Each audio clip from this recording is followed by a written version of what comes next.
Hello and welcome to My Matters. My name's Ethan, I'm Ben. I'm Kabir. and welcome to our second episode, which we're going to be devoting to stress.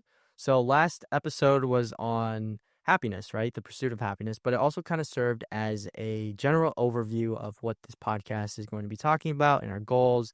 And today we're going to start a series going forward of like different things we want to talk about in terms of mental health for high schoolers. So, Ben, do you want to go ahead and read our mission statement? Yeah. Depression, anxiety, or that uneasy, empty, or lonely feeling inside of you is very common and normal amongst high schoolers, but it's not talked about. The goal of the show is to make you feel like your experiences are normal and recognized. We will also give you practical solutions to improve your life.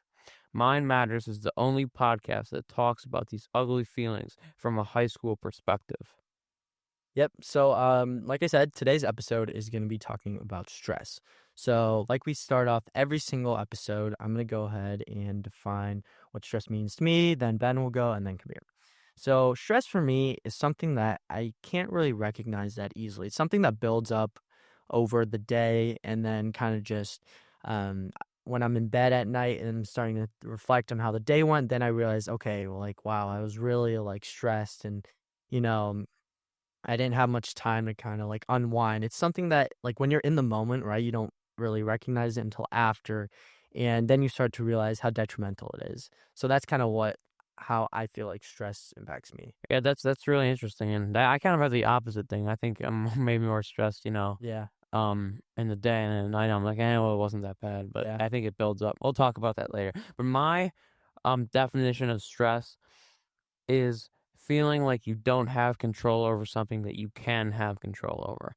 Like you feel like you could have studied for a test, but you didn't to your best extent or your fullest extent, and you don't feel prepared. I think that's what causes stress. I don't think people who feel like they have prepared their absolute best or like whatever I've put in the work, I don't think that leads to stress. I think it's feeling like you don't have control over something you could have control over. Mm.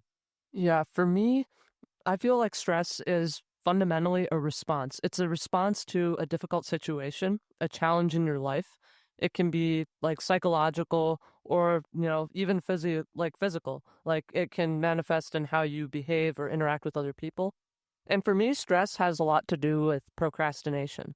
So this kind of relates to that idea of control, like managing tasks in a way that's timely and that, you can have a good organization of your day-to-day schedule. Sometimes I struggle with that. And, that kind of impacts the way I approach work.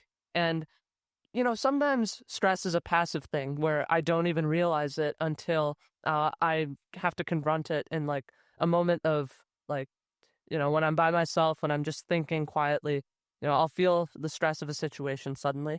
Sometimes it's very active when I'm like acutely aware that I'm not, I'm in a difficult situation. And so that has a lot to do with work. Yeah. Mm-hmm. So yeah, those are our definitions. The textbook definition of stress is a feeling of emotional or physical tension. It could come from any event or thought that makes you feel frustrated, angry, or nervous. Stress is your body's reaction to a challenge or demand.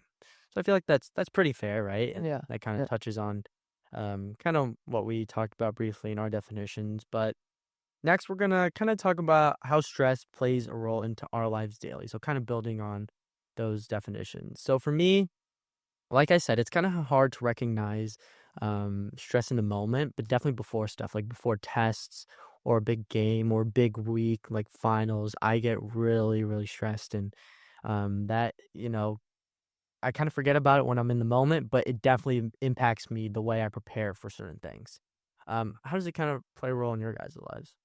Yeah, I think stress plays a significant role in my life because I focus on things that don't really matter.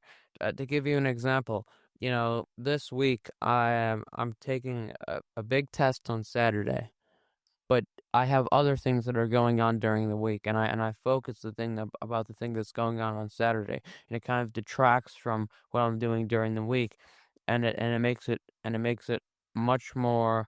It creates much more tension, right? Because I'm kind of focusing on these two different worlds, and to me, that I talked about this before, it kind of feels like this lack of control. I'm just kind of a victim of what's going on, and that's frustrating for me, and it does cause stress. Mhm.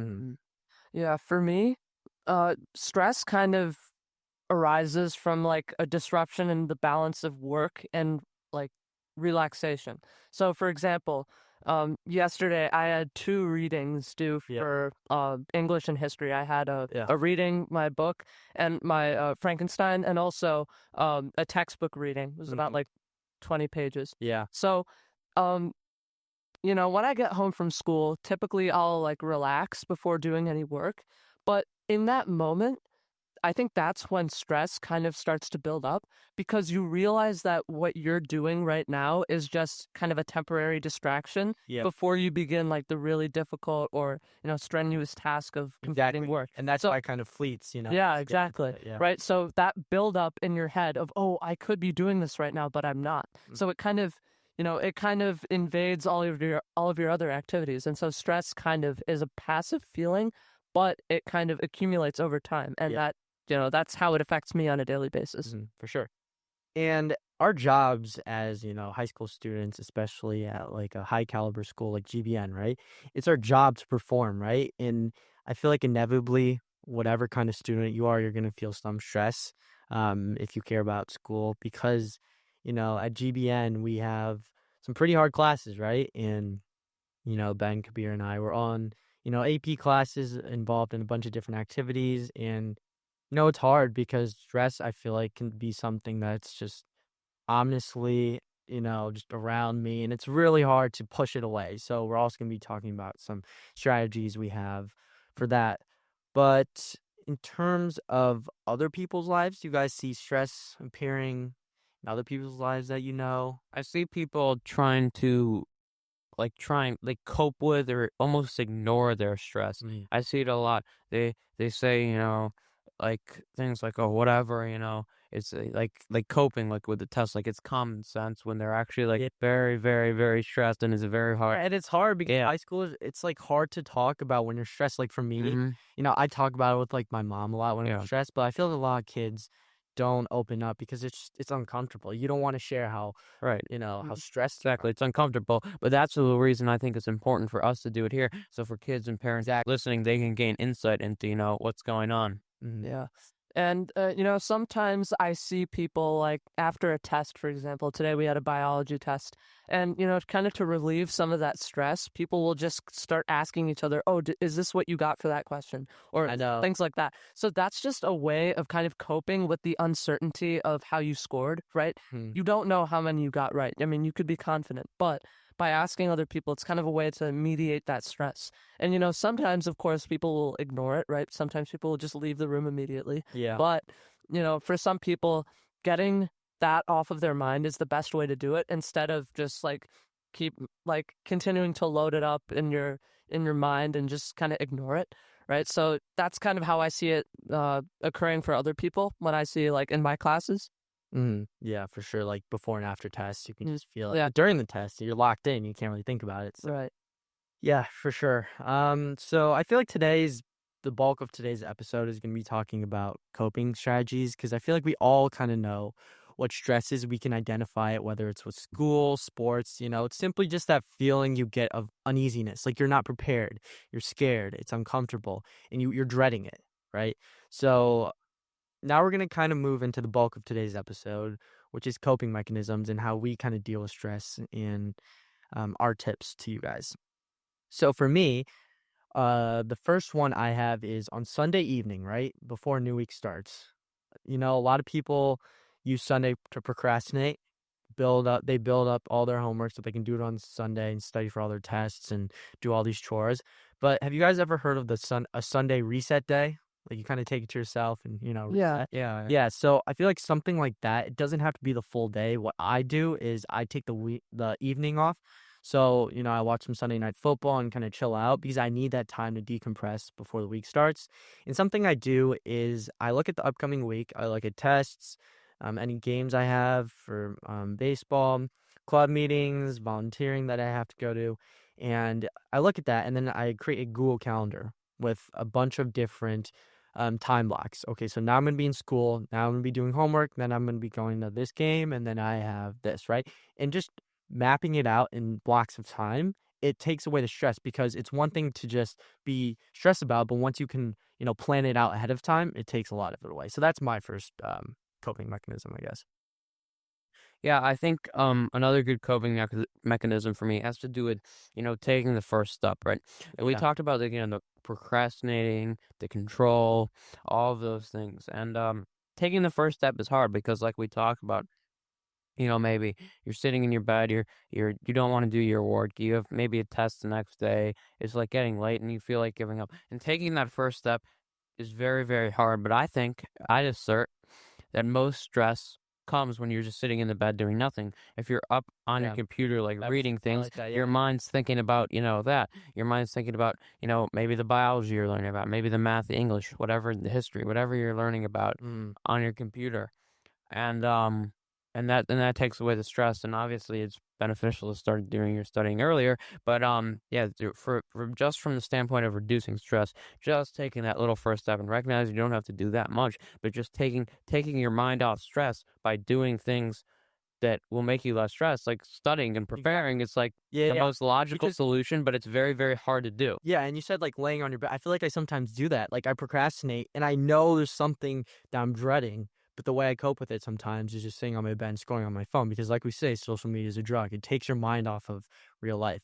So I feel like just ripping the band-aid off and just getting to work. I feel like it sucks, but for me, sometimes, if you don't start, it's never gonna get better. Yeah. So Yeah, And ripping the band-aid off is a good one. yeah, I like that much. yeah. And about that, like taking the first step, sometimes, we're stuck in a loop of, scrolling or going on social media, right? But something that I like to do, and, I've heard about this from other people, is, what is the minimum amount of effort you need to do to get up out of your bed and just take the and just like start your work, right? Mm. So like that could be just like even sitting up, just like those little like small movements that kind of take away the the anxiety you have about starting your work. Like those little movements that you do every single time that you need to get started, right? And um something that helps me with that is you know when I'm at school and I get an assignment, the first thing I'll do is take a look at it and kind of estimate how long this assignment will take, right? Mm. So if it's a reading, maybe it'll take half an hour, right? So I think getting an idea of how long it's going to take you kind of eliminates some of that uncertainty factor that you get, especially when you're just in a state of being alone and just thinking about stuff, right? As Ben said, a lot of the stress simply comes from sitting there and doing nothing, right? Exactly. So if you're able to get some of that uncertainty out of the way, oh, how am I going to do this, right? No, you can just estimate how long it's going to take you to do a particular Yeah. assignment, and that can get rid of some of Mhm. the stress, And I right? feel like once you get going, right, it's like one step at a time, right?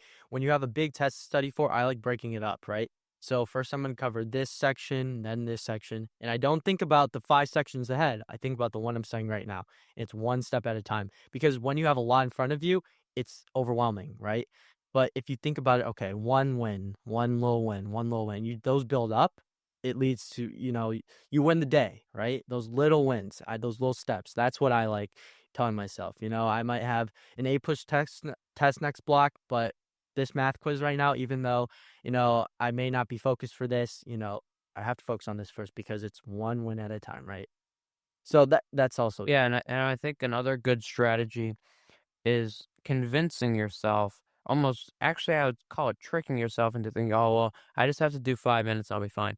Like if you have to study, let's say maybe for 45 minutes, you say I'll just do 5 minutes, I'll be fine, and then I'll go back. yeah. You do 5 minutes, and then 90% of the time, I'd say, you just continue, right? Mhm. And but Yeah. and I think that's an effective tool because you convince yourself. Mhm. It goes back taking this first step. It keeps on coming up because it's important. Mhm. But that 5 minutes, it convinces you. That's the first step is very easy if you can Mhm. convince yourself that the first step is the only thing you have to do. That first couple minutes or whatever, and most of the time, after that first first step, first couple of minutes, you'll continue. Yeah. For sure. So another coping mechanism that I have that I want to talk about is something called the 2190 rule. So have you guys ever heard of that? No, I haven't. So the basic idea, right? It takes 21 days to create a habit and 90 days to make it a permanent part of your lifestyle. Do you guys feel like that's true to some extent? I think I feel like it Yeah. might be 22 days. All right. But I think the idea of this, right, is if you're very stressed about something, right? It's hard to get going. It's hard to make these little changes, but it gets easier. I think that's the big idea of this rule is if you have anxiety over studying for tests, over, maybe playing your sport, your grades, right? If you make a little change every day, okay, no, I'm not going to open Power School up when I get home because I don't need to stress about this right now. Or I'm not going to be thinking about school over the weekend if I have all my homework done. Like, I'm not going to, like, telling yourself that and making those little changes, it takes 21 days. So if you think it's never going to change, there's a bunch of science out there that actually shows after, about 3 weeks, you can actually like change your mindset, which I think is, well, a lot of people don't understand. Yeah. So, along those lines, I think three big things we should start talking about are consistency, motivation, and discipline, right? Yeah. So, the 2190 rule, as you were describing it, seems to me like it revolves around a lot around the idea of consistency, right? Mhm. If you apply the same habit on a daily, day-to-day basis for 21 days, that kind of helps solidify it, right? But you can't get there solely based on motivation, or at least for a lot of things in life, it's not going to be solely based on your motivation, right? You have to build habits, and that involves not just relying on the temporary like satisfaction of motivation, but also having the discipline to continue even when you don't want to do something, Mm. right? So that involves, of course, it's very difficult to get to that stage, right? For any given habit, you're going to have days where you don't want to do it, where it seems like a very difficult thing, or you just have, oh, I have other things to do. I can just postpone this until later.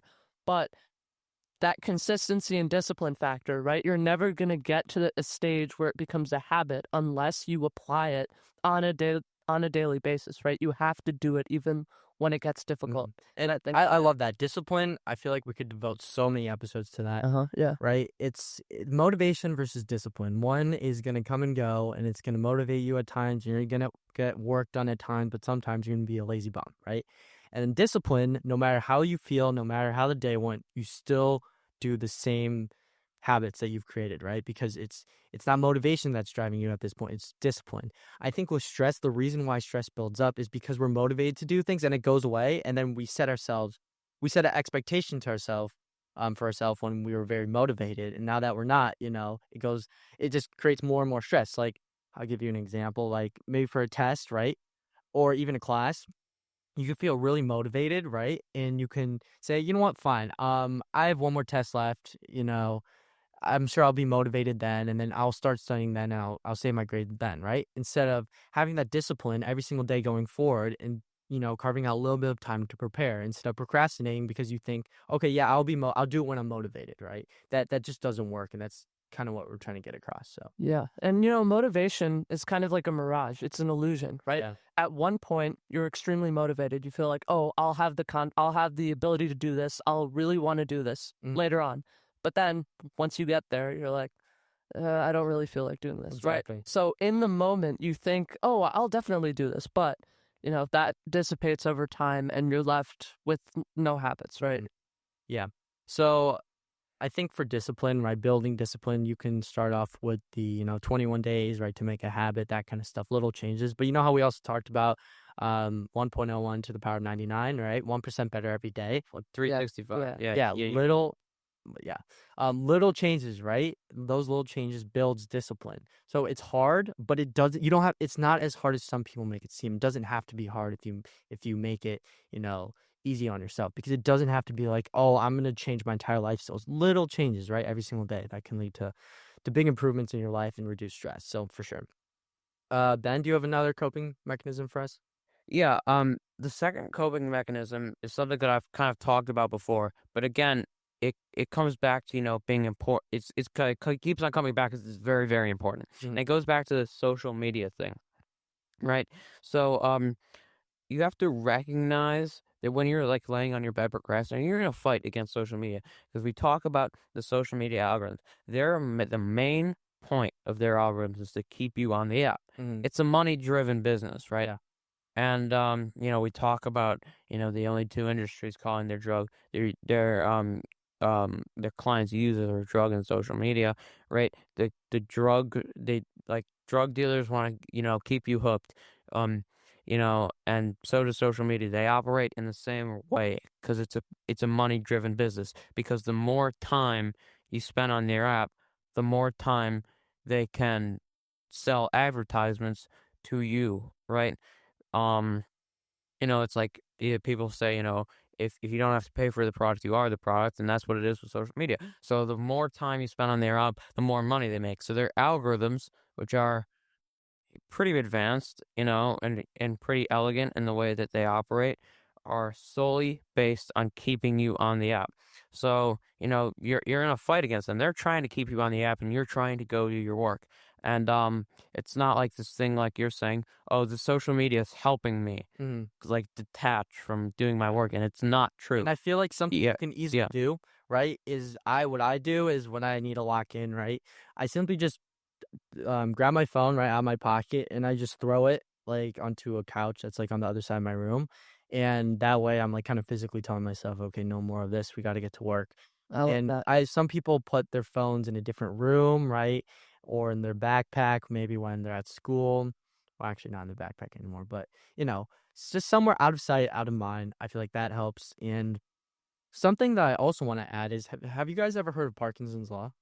No, I have not. So it states that work expands to fill the time available for its completion. Oh, that. So Yeah, I've heard. if you give yourself an hour to do an A-push essay, right? Mhm. You could probably do it in an hour. If I gave you 3 months, when would you start it? Be honest. A few days. Ben. Yeah, I would say I would agree with him. It would not be starting right away. It would not be, evenly split. Dude, Mm. answer the question. When would you start? I'm curious. I would start probably a couple days before. Yeah, exactly. So you could give someone like a year to do something, but it's just naturally the work is going to expand to fill the time. So I think recognizing how long it will actually take, right? Like a lot of people say, oh, I have Sunday to study for math, right? But if you give yourself the day, you're going to find little inefficient things that are just going to impede that productivity. So I would, if I give myself an entire day, I'd fill time with just checking my phone, maybe watching some TV because, oh, I have the day at least, right? Yeah. But if you say, realistically, this shouldn't be taking me more than 2 hours, you sit down and you set a timer for 2 hours and you just give it your best. That's much better than being in and out of the zone the entire day, right? Right. I have a lot of experience with that. So, something that I've tried doing is waking up very early in the morning, Mm-hmm. and that way I don't even have a choice. Yeah, no, I Right there, you don't even have Yeah. a choice at that a lot point of because kids you either classes do that. right. Yeah. So you either do it or It's not getting done. yeah, right. Yeah. So I find the way of like setting a timer the day before that can sometimes be inefficient for me because I'm like, oh, you know what? I set a 2-hour timer, but maybe I want to spend a little bit more time on this. And you have the luxury to do that, right? Mhm. But if you're waking up early in the morning, right, you're not going to have that luxury of just continuing past that point, right? You have to get to school at a certain time. And the urgency of that deadline is what kind of motivates me to get things done. Yeah. Of course, there are maybe healthier ways to do that, but I think That can be very effective. right? Yeah. Setting concrete deadlines for yourself. If you're disciplined enough to like set that deadline without like going over it, without having that luxury, good for you. Mhm. But I think what a lot of people can do is just have like a definitive deadline that they set for themselves, Mhm. not just based on their personal feelings, but based on like an actual deadline. Yeah. And that way, you have no choice but to compress your workflow. Exactly. Yeah. Yeah. I have a great example. Like last night. Last night I had to do 30 pages of APUS reading. Yeah, I did And that too. and Yeah. yeah, I'm sure, yeah. Yeah, it was First pretty time, rough. yeah. But I said, you know what? This reading should take 1 hour and 15 minutes. I decided in my head that this reading is a 1 hour and 15-minute reading. Yeah. And I had a clock next to me, and it's miraculous how the brain works this way. I decided that, and I stuck to it, and I finished Exactly. it like an hour and 14 minutes, and it's crazy to think about that actually worked, and it's not like I was rushing through it. But if I decide, oh, I have all day, I'm gonna be like, I didn't really get that. Let me go back Mm. and reread it 5 times. But that doesn't work. And Exactly. It and sets a yeah, pace for you, right? it's just a pace, Right. right? And that's a good strategy as well. Yeah. Okay, so we're gonna wrap up with a few more practical coping mechanisms. Unless you guys have something to add that's kind of like Right. related Like, to yeah, that. yeah, yeah. Sometimes I'll hear people say, "Oh, I studied for 5 hours," and then I just wonder, like, what Yeah. percentage Like, of what is 5 hours for you? right, Yeah. like, Yeah. what percentage of those 5 hours was spent actually doing the work, and what was spent just Because like if you gave doing something else? 100% for 5 hours, that's really impressive. That's something I can't even do, right? Right. It's the amount of time you spend at 100% instead of the amount of time you spend Yeah. at 50, then 75, then 25. I Yeah, 100% agree. that's why a lot of people tend to prioritize time over efficiency, but it's actually the reverse, right? Yeah. If you're more efficient, you'll Yeah. take less time. People don't Mhm. really often Yeah. prioritize that. And the reason why we're talking about all of this, right? And this kind of, we can definitely dive into this more on our like school talk, right? And productivity. But in terms of stress, right? If you're stressed about a long reading, tell yourself this should not be taking me more than 90 minutes. So if I'm focused, I won't be stressed and I'll be fine. But if I use the drug in my pocket, right? The phone, or I slack off, right? Then you're doing that to yourself, right? Mhm. And Right. it's something you can't control. But this is hard and it takes time to build. It's something I still struggle with. So that's why, little steps every day. That's definitely key. So, like I said, a few more practical tips. One that I have is the Pomodoro technique. 25 minutes of work, 5 minutes of rest. I like cycling through that because it's hard to keep 100% focus for like 5 hours straight. Do you guys have any more quick Yeah. practical ones? Yeah, yeah. So a big thing we've been emphasizing on our shows and also on the podcast is the importance of thinking in the long term, right? And as finals approach for a lot of people, I think a big portion of that stress has to do with retaining information that you learn throughout the semester, right? Yeah. So I think something that a lot of people should try, everyone should try this. It's called the Feynman technique for studying. There's like a math thing, but that has nothing to do with it. But the Feynman technique is basically where you come up with very simple analogies and you learn actively by teaching other people. So, for example, you should learn something to the extent that you can explain it to like a 10-year-old, right? In my opinion, for most topics in school, you don't truly understand it, or you don't truly have the ability to apply that information unless you're able to condense it in a way that someone younger than you or someone not in your class Yeah, can understand, sure. right? And I think by doing that, you're kind of helping to consolidate that information in your long-term memory, right? So I think that can also help relieve some of the stress that comes with finals, because if you have those simple analogies, those simple explanations in your head, you're kind of discarding all those like long textbook explanations that you'll hear, right? So in a textbook, you'll read something really long and complicated, right? But if you can distill that information into like bite-sized portions that you can kind of retain in your head, it's going to be a lot easier when you're preparing for your exams, right? Even that can apply in your future too. Right? Yeah. Yeah. I know you mentioned the Pomodoro technique with taking breaks, and I sort of have developed this alternate Pomodoro technique, and I think it's pretty clever. It may not work for you. None of these strategies may work for you, and that's okay. And it's we try and emphasize that we can't do it all for you, right? You have to take some initiative, and that's a good thing. But my alternate Pomodoro technique is I'll do my work for 30 minutes. And then instead of like going on my phone Mm. for, 5 minutes, right? I'll literally just put my head, I'll stare at like the wall. I'll stare at the wall. I'll put my head on the table. I'll stare at the wall for 5 minutes. And eventually what ends up happening is my brain can recharge. I'm like, I'm staring at a wall right now. This Yeah. is so boring. And I go back to my work. Let's go learn Yeah. about U.S. You know, history because that I use yeah. this analogy all the time. It's like, well, like doing your work and then going on your phone. It's like, doing your work and then, you're poisoning yourself with your drug, right? You can't, it's hard to get off that phone. And so every time you go on, it gets harder and harder to Yeah, do your work. sure. Like, it's like working out, right? You're in the middle of like a 10-mile run, and at mile 5, you eat like a whole meal. And then Mm. try and run 5 miles. Like it's Yeah. very, very And hard your to do. focus is a muscle. We're definitely going to talk about that more Yeah. in future episodes. But we're going to kind of move into our next segment, common misconceptions. So something that I kind of think about, at least for my parents, like I think my parents don't really understand, and I feel like a lot of parents of high schoolers don't necessarily understand that we need time to kind of just like go home and sit on the couch and do nothing. And it doesn't have to be, scrolling on your phone or looking at social media.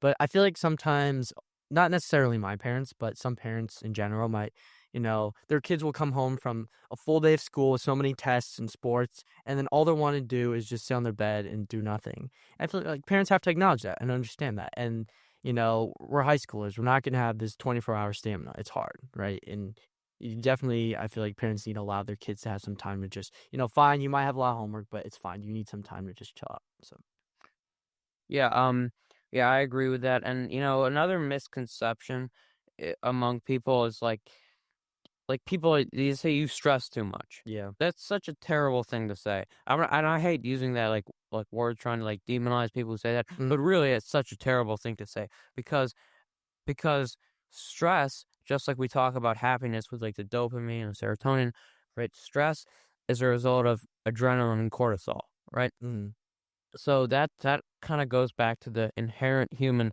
fight or flight response from the oldest humans to us now. yeah. And some people are predisposed to have like a less of a threshold that activates the adrenaline, the cortisol that activates the fight or flight response, and that's what causes stress. So some people are just more stressed out. It's just in their DNA. They were born that way. They can't control that. But um a lot of people think it's like something you can control, and it's not. And I try and do this every episode because, one of the main goals of the show is releasing the stigma, right? We Exactly. want to allow people to talk about these things so we don't have to, talk about it in a dark radio room in the middle of the school, right? Exactly. For people to hear it. We want it to be talked about normal. So Mhm. it's such a it's again like happiness. It's such a chemical thing, and some people are born with more predisposition to stress, Yeah. and that's okay. How can you control that, right? So it's okay, and there are solutions. Hmm. Kabir, any misconceptions that you see from teachers, parents? Yeah, in general, I think people will criticize others for their reaction to stress. Mm, Sometimes with parents, that's like criticisms about a lack of productivity, mm, or the same can be applied to teachers or other guardian figures in people in students' lives.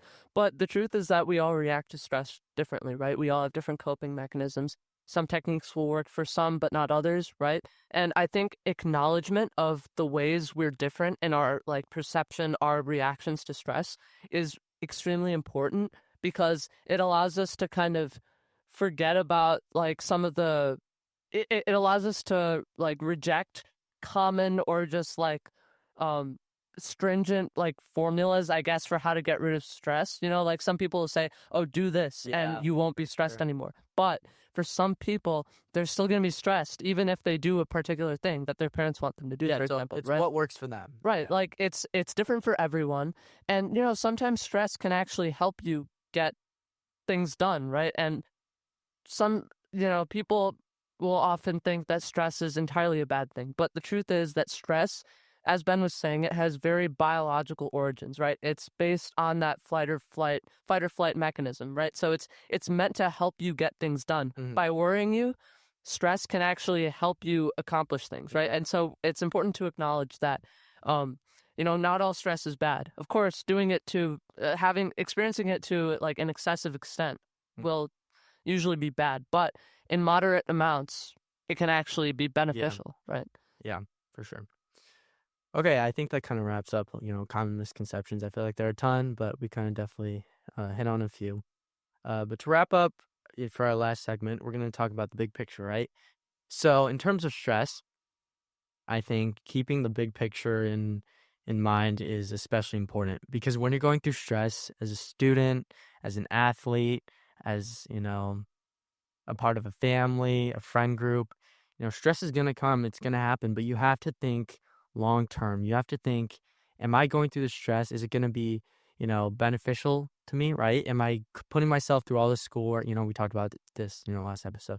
Am I putting myself through all this schoolwork and, really struggling? Is this stress necessary, right?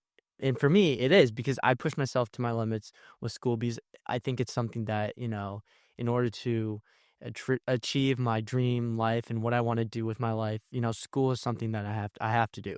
So I'll deal with the stress. I'll find ways to deal with it. But maybe it's not for you. Maybe school isn't. And we don't want to just talk about school and really anything. You have to figure out, is this stress healthy? Is this needed? How can I deal with it? And you have to think about, if you're going through it, is it worth it, right? So any other like big picture? Yeah, we talk about, finding your why, right? Yeah. We talk about it every episode Mhm. because it's, one of the most important things and it's something that can keep you going, right? Yeah. Over the big picture. And we're always thinking about the long term.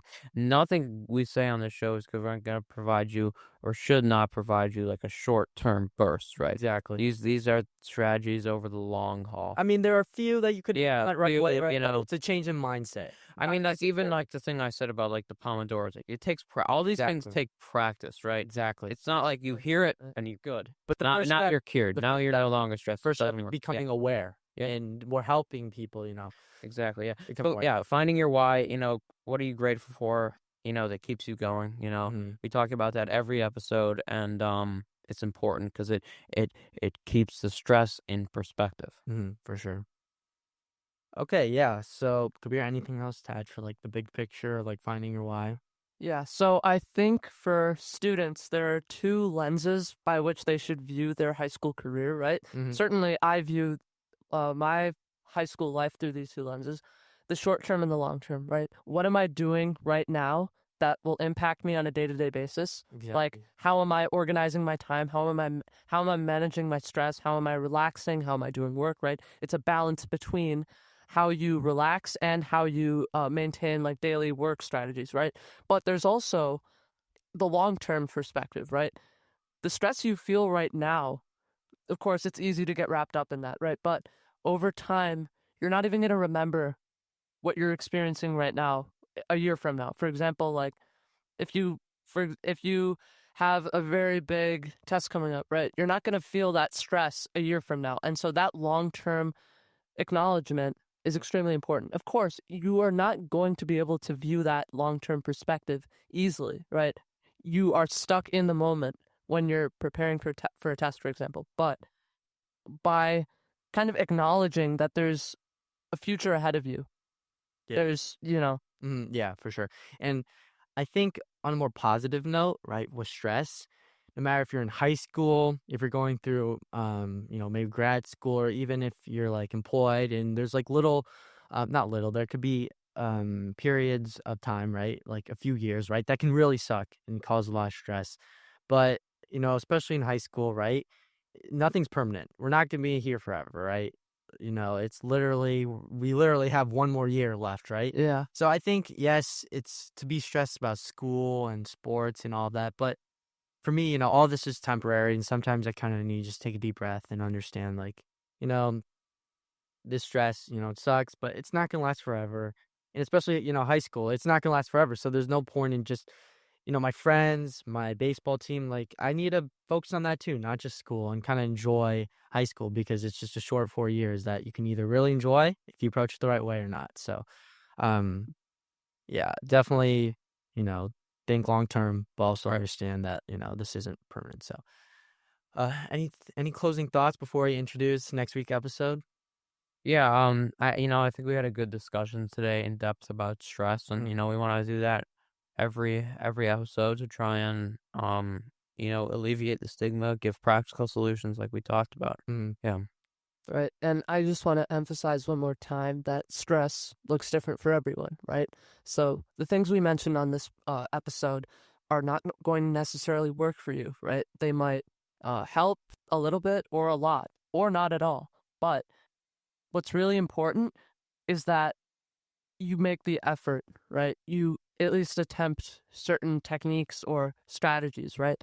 That at least indicates that you're willing to make a change to your life, even if that's a very small change.